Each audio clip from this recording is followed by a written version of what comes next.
Alright, hello everyone. Today I'm going to be simply teaching you how you can download the PoF or Plenty of Fish app.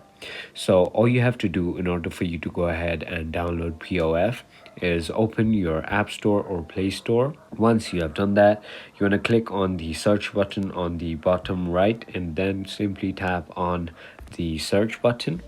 And now just search for PoF simply, and you should see this app right over here with the fish logo. So you want to simply go ahead and tap on that, and now you may simply download it.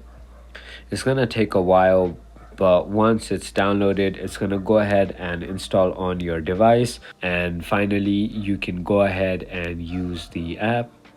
Alright, so there you go. As you can see, it is downloaded on my iPad, and now I can simply go ahead and open it and it will go ahead and run. So it is as simple as that for you to go ahead and download PoF. So if you haven't already, feel free to hit that subscribe button, hit that like button, and see you next time.